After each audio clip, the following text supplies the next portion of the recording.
Welcome students to the standard 10. I am Pandre teacher of Pandre classes. Our subject is the science 2 and first chapter is the heredity and evolution. तर या चॅप्टरमध्ये आपण बघूया आज second point the structure of R N A. नाव R N A means what the ribonucleic acid. हा ribonucleic acid हा म्हणजे काय तर बघूया आपण. It is the single strand of nucleotide. आपण डी एन एत बघितलं आहे का, डी एन एमध्ये हा कसा असतो डबल स्ट्रँड. बघा इथे दिसतं आपल्याला हा एक स्ट्रँड आहे आणि हा एक स्ट्रँड आहे. तर हा डी एन ए डबल स्ट्रँडने बनलेला आहे आणि त्याचं स्ट्रक्चर कसं असतं हेलिक्स. हे बघा इथे जी एक दाखवलं मी ऑब्जेक्ट यामध्ये बघा, तर इथे जसं डबल हेलिक्स तुम्हाला दिसतंय, तर हाच डबल हेलिक्स जे स्ट्रक्चर आहे इथे, तर हे या मॉडेलमध्ये दिसतं अशा प्रकारे. तर इथे डबल थ्रेड असतात, पण आर एन ए हा कशाने बनला आहे सिंगल थ्रेड. म्हणजे इथला आपण एक थ्रेड घेतला, यातला एक थ्रेड घेतला तर तो असा दिसेल, तर हा आर एन ए झाला.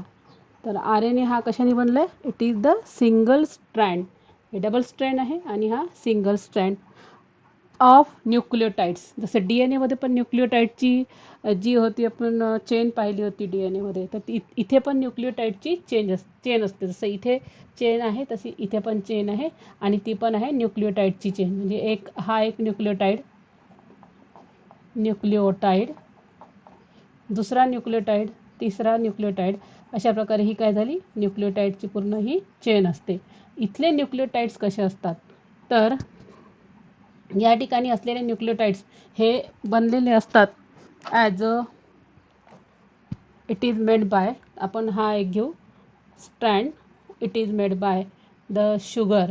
आणि ही शुगर असते या ठिकाणी, ती कोणती आहे रायबोज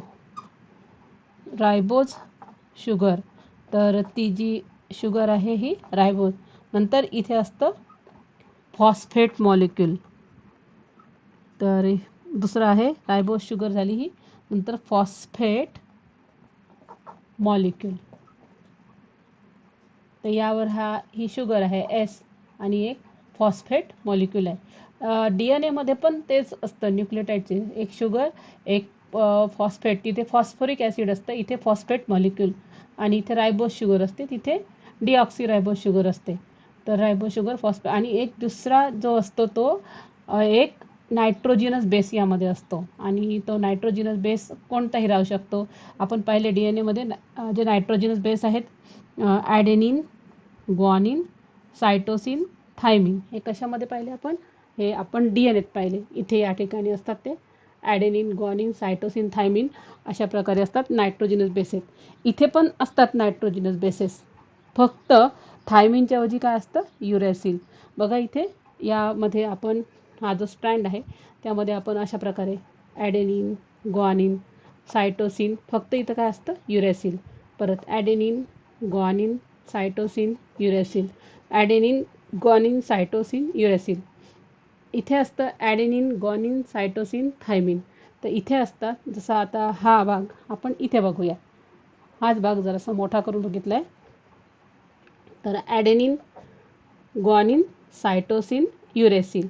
अशा प्रकारे यांच्यामध्ये जे असतात ते न्यूक्लियोटाइड बेसेस असतात, सॉरी नायट्रोजिनस बेसेस असतात. तर हे नायट्रोजिनस बेसेसपैकी जे असतात ते एक कोणताही जर घेतला याच्यापैकी आहे ॲडेनिन, ग्वानिन, सायटोसिन, युरॅसिल यापैकी कोणताही एक बेस आपण इथं घेऊन टाकू.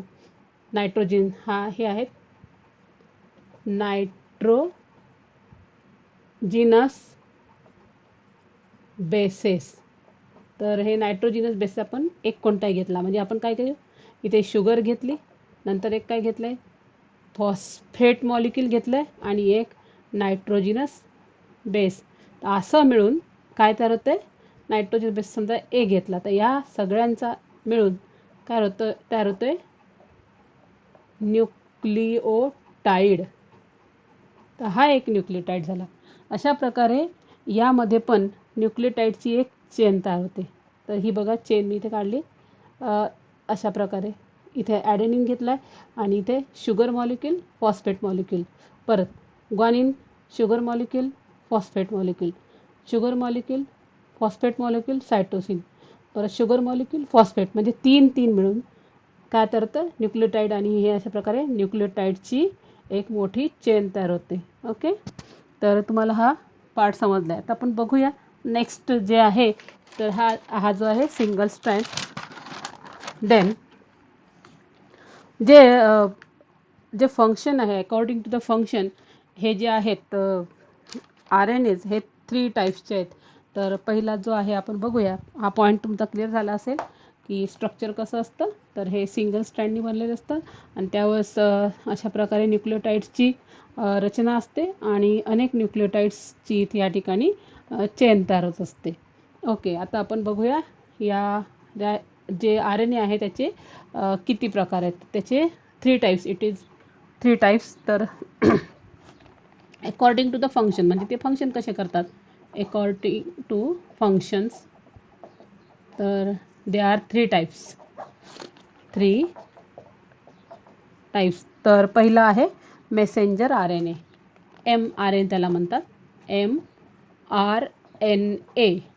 तर मेसेंजर आर एन ए हा फर्स्ट टाईप आहे. याचं काम आहे it carries the information or messages of protein synthesis from genes from DNA to the ribosomes, म्हणजे इट कॅरीज द इन्फॉर्मेशन. आता हा जो आहे आपण हे स्ट्रक्चर आहे मेसेंजर आर एन एचे. मेसेज म्हणजे संदेश देणारे. तर हा काय करतो, तर हा जो आहे मेसेंजर आर एन ए, मी तिथे काढलं आहे बघा मेसेंजर आर एन ए. आणि हा जो आर एन ए आहे हा काय करतो, तर डी एन एकडून इन्फॉर्मेशन घेतो. कोणती इन्फॉर्मेशन घेतो, दॅट इज प्रोटीन सिंथेसिस. म्हणजे प्रत्यक्ष पाहिलं तर सेलमध्ये डी एन ए हे प्रत्यक्ष भाग घेत नसतात, तर ते काय करतात पूर्ण मेसेजेस ट्रान्सफर करतात. त्यावर कोडिंग असतात दिलेले, त्या कोडिंगच्या सहाय्याने ते काय करतात सगळे मेसेजेस काय करतात ट्रान्सफर करतात आणि दुसऱ्यांना कामाला लावतात. जे ऑर्गनेल्स असतात सेलमध्ये आहे, गॉल्जी कॉम्प्लेक्स आहे, पुन्हा आहे अनेक ऑर्गनेल्स आहे, मायटोकॉन्ड्रिया वगैरे. तर या सर्वांना वर्क करायला भाग कोण पाडतात, तर डी एन ए वर असणारे कोडिंग. जे कोडिंग आहे ज्याच्यात पूर्ण इन्फॉर्मेशन साठवली असते की तुम्ही असे कामं करायचे, तर हे फक्त काय करतात मेसेज ट्रान्सफर करतात. म्हणजे मेसेज ट्रान्सफर कोण करून देईल, तर तो आहे मेसेंजर. इथे मेसेंजर कोण आहे, हा आहे मेसेंजर. म्हणजे इथून इन्फॉर्मेशन घ्यायची आणि इन्फॉर्मेशन घेऊन चला सांगा मला कोणतं काम करायचं आहे. तर हा सांगतोय की या जे रायबोसोम्स आहेत त्यांना जाऊन तुम्ही मेसेज द्या की इथून इन्फॉर्मेशन जी घेतली ती, आणि यांना सांगायचं आता की तुम्ही रायबोसोम्स, हे जे रायबोसोम्स आहेत तुम्ही आता प्रोटीन्स तयार करायला लागा. म्हणजे इट कॅरीज. तर याला हा जो आहे मेसेंजर आर एन ए, मी इथं काढलं आहे रेड कलरचा. तर मेसेंजर आर एन ए हा काय करतोय, carries the information of protein synthesis from genes. यांना आता जीन्स म्हणू, यावर जे न्यूक्लियोटाईडचा सिक्वेन्स जो होता त्यांना जीन्स म्हणतात. फ्रॉम जीन्स टू द रायबोसोम्स, म्हणजे इथून इन्फॉर्मेशन घ्यायची टू द रायबोसोम्स. ओके, कारण रायबोसोम्स हेच फक्त प्रोटीन्स तयार करू शकतात. जे रायबोसोम्स मी इथे काढले ते हेच फक्त काय तयार करू शकतात, प्रोटीन्स. अशा प्रकारे प्रोटीन्स तयार करायची इन्फॉर्मेशन हा कॅरी करतो messenger R N A. Okay, तर आता बघूया पुढचं जो आहे second is the R R N A. R N A त्यालाच आपण म्हणतो रायबोसोमल आर एन ए. आरचा अर्थ आहे रायबोसोमल आर एन ए. हा रायबोसोमल आर एन ए कुठे असतो, it is present on the ribosomes. The molecule of R N A which is a component of ribosomes, which is a component of, इथे असतो तो, which is a component of ribosomes organelle is called a ribosomal R N A किंवा R R N ए. हा जो R R N ए याचाच घटक आहे, रायबोसोम्सचा घटक आहे, म्हणजे इथेच असतो तो R R N A. Okay, understood. Then ribosomal R N A. Ribosomes perform the function of protein synthesis. आणि तुम्हाला माहिती आहे की त्याचं फंक्शनच आहे रायबोसोम्सचं प्रोटीन्स तयार करणे. प्रोटीन्स सिंथेसिस जे असतात ते तयार करत असतात. ओके, तर अशा प्रकारे प्रोटीन्स तयार करतात, त्याला हेल्प कोण करतं आहे, आर आर एन ए. तर आर आर एन ए रायबोसोमला जे असतात प्रोटीन्स तयार करायला मदत करतात. तर हा हेल्प करतो प्रोटीन सिंथेसिसला. सिंथेसिस. ओके, देन थर्ड जो आहे तो आहे ट्रान्सफर म्हणजे tRNA. tRNA. तर हा tRNA काय करतोय, तर RNA molecule which according to the message of the mRNA carries the amino acids up to the ribosomes is called transfer RNA. काय म्हणतो हा, तर RNA मॉलिक्यूल, हा जो RNA मॉलिक्यूल आहे, तर इथे असणारा जो कोणता जो ट्रान्सफर RNA, समजा इथे प्रेझेंट आहे तो ट्रान्सफर RNA सेलमध्ये आहे सपोज, तर अकॉर्डिंग टू द फंक्शन्स, म्हणजे हा जो फंक्शन आहे mRNA जे काही फंक्शन सांगितलं आहे, functions of mRNA carries the amino acid, म्हणजे ह्यानी चला मेसेज दिला, DNA कडून मेसेज आला आणि हा मेसेज घेऊन कोण येतोय, mRNA, आणि mRNA जो मेसेज आणला, तर हा मेसेज कोणासाठी आणला, रायबोसोमसाठी आणला, प्रोटीन्स तयार करा. पण प्रोटीन्स तयार करायला एका घटकाची गरज लागते आणि तो घटक आहे अमिनो ॲसिड्स. अमिनो ॲसिड्स, आणि अमिनो ॲसिड कुठे, हे सेलमध्ये आहे. मग अमिनो ॲसिड्स जसं यांनी मेसेज आणला mRNAनी, तर हा लगेच हा मेसेज हा ऐकतो tRNA, आणि तो अमिनो ॲसिड्स हा कुठे घेऊन जातो, according to the message of amino mRNA, tRNA carries the amino acid to the ribosomes for protein synthesis, म्हणजे प्रोटीन तयार करायला अमिनो ॲसिड्सची गरज लागते. आणि जसा याचा मेसेज ऐकला, लगेच ट्रान्सफर RNA हा धावपळ करतो आणि लगेच अमिनो ॲसिड हा कुठे घेऊन जातो, ट्रान्सफर करतो, कुठे, रायबोसोम्सकडे. ओके, तुम्हाला इतकं समजलं आहे. देन आपण पुढचा पॉईंट धरूया इथे, तो पॉईंट आहे ट्रान्सक्रिप्शन. हे तुम्हाला समजलं असेल. Next, that is the transcription.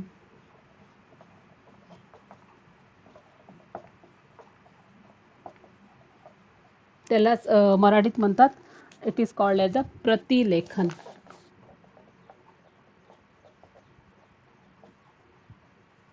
Okay, हा आपण आता मिनिंग समजून घेऊ आपण.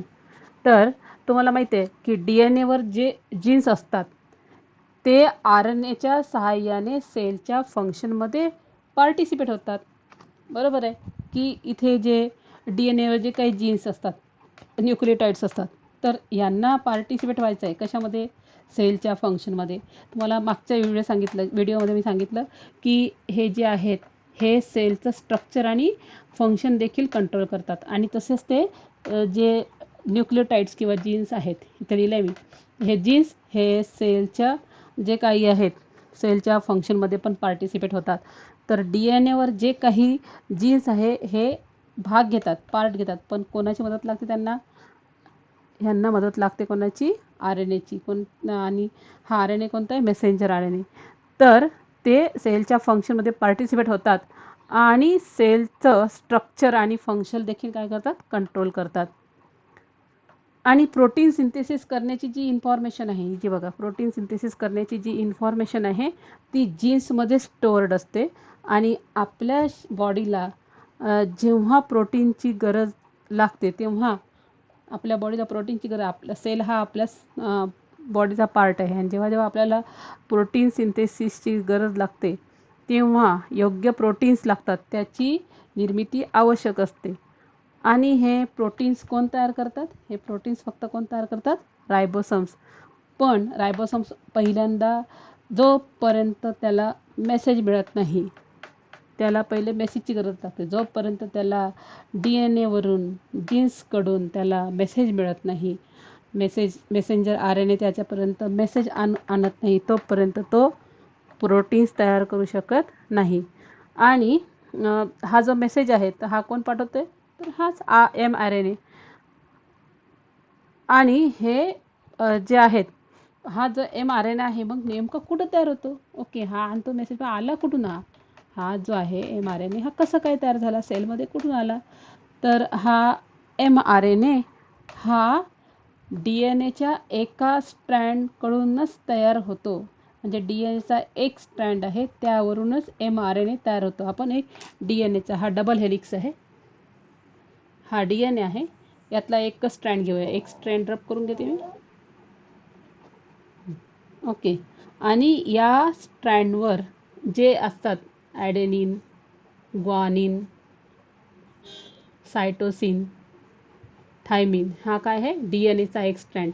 तर ह्या DNAच्या एका स्ट्रँडकडूनच mRNAची निर्मिती होते. mRNA मेसेंजर RNA हा जो आहे मी काढला रेड कलरचा, तर हा कोणाकडून तयार होतोय? It is from the one strand of the DNA. बघा मी तयार करते आता. हा RNA तयार होतोय आता. ओके, तयार झाला. आता इथे ॲडेनिन हा जो आहे पहिला ॲडेनिन, नंतर DNAचा ॲडेनिन, ग्वानिन, सायटोसिन, थायमिन. तर यालाच माहिती आहे तुम्हाला एची जी पेअर आहे ती कोणाशी होते? एची पेअर DNAचा फक्त विचार केला आपण. अशा प्रकारे एची पेअर कोणाशी होते? हायड्रोजन बॉन्डिंगने ते बांधलेले असतात. They are bonded by the hydrogen bond. तर हा ए जो आहे हा कोणाशी पेअर करतो? थायमिनशी. ग्वानिन हा कोणाशी पेअर करतोय? सायटोसिन. तर एक स्ट्रँड आपण कट केला. मग हा जो आहे ॲडेनिन जो DNAचा आहे, तर mRNAच्या कोणाशी पेअर करतो तो? तुम्ही मला हे सांगाल की ॲडेनिन हा पेअर करतो कोणाशी? थायमिनशी. पण RNAवर थायमिन न राहता तिथे असतो युरॅसिल. काय असतो? युरॅसिल. म्हणजे ॲडेनिनची पेअर कोणाशी होते? युरॅसिल. बाकी सगळे सेम आहेत. मग ग्वानिन कोणाशी पेअर करतोय? सायटोसिन. देन सायटोसिन कोणाशी पेअर करणार? ग्वानिन. आता थायमिन जो आहे, तर थायमिन इथल्या कोणाशी पेअर करणार? ए. म्हणजे या ठिकाणी एच्या ऐवजी फक्त काय, सॉरी, टीच्या ऐवजी काय असतं इथे? यू. बाकी तेच. आणि अशा प्रकारे या DNA पासूनच mRNAची निर्मिती होते. आणि अशा प्रकारे इथे मी mRNA हा काढत आहे. ओके, अशा प्रकारे स्ट्रक्चर आहे. तुम्हाला स्ट्रक्चर दाखवते. तर हा तयार झाला. काय झाला? हा mRNA. बघा हा mRNA बघा इथे पण मी काढलेला आहे. म्हणजे अशा प्रकारे हा निर्मिती झाली आणि हाच आता मेसेज घेऊन जातो. तर जे आहेत हे इन्फॉर्मेशन पाठवायचं काम mRNA करतो. आणि proteins the proteins are synthesize by DNA. म्हणजे शेवटी प्रोटीन्स इथे जे तयार होणार आहे हे तर याच्याशिवाय तयार होत नाही. म्हणजे प्रोटीन्स आर सिंथेसाइज्ड, निर्मित होत आहे, सिंथेसाइज होत आहे. कोणाकडून? तर DNA कडून. आणि त्याला मदत घ्यावी लागते कोणाची? mRNAची. Through RNA and it is called as the central dogma. यालाच म्हणतात सेंट्रल डोग्मा. बघा, प्रोटीन्सची निर्मिती करण्यासाठी DNAची गरज पडते, जीन्सची गरज पडते. पण ती गरज कोणाच्या सहाय्याने पूर्ण होते? mRNAची. Means the proteins are synthesized by the DNA through RNA. It is called as the central dogma. It is called as the central dogma. तर हा जो सिक्वेन्स आपण आता काढला, हा जो याच्यावरचा सिक्वेन्स आहे हा याला कॉम्प्लिमेंटरी असतो, पूरक असतो. जसं DNAवर एकमेकांचे जे असतात नायट्रोजिनियस बेसिस हे पण एकमेकांना पूरक असतात. म्हणजे ॲडेनिनशिवाय थायमिनचं काम भागत नाही. म्हणजे दोघांना एकमेकांना गरज आहे. आता तसंच जीची गरज कोणाला आहे? जीची गरज आहे सीला. म्हणजेच इथे पण तेच आहे. म्हणजे याला म्हणतात कॉम्प्लिमेंटरी, एकमेकांना मदत करणे. तर एची गरज कोणाला आहे? यूला. यूला कोणाची गरज आहे? एची. म्हणजे अशा प्रकारे हे जे असतात, तर न्यूक्लिओटाईडचा जो सिक्वेन्स आहे हा एकमेकांना काय असतो? पूरक असतो. A paired with the U, G paired with the C, C paired with the G. म्हणजे यू नंतर सी नंतर जी परत T paired with the A. तर अशा प्रकारे हा जो सिक्वेन्स तयार होतो यामध्ये जो आहे हा सिक्वेन्स RNAचा सिक्वेन्स, मेसेंजर RNAवरचा न्यूक्लिओटाईडचा सिक्वेन्स हा DNAवरील न्यूक्लिओटाईडच्या सिक्वेन्सला पूरक असतो, एकमेकांना मदत करतात. त्याला म्हणतात कॉम्प्लिमेंटरी.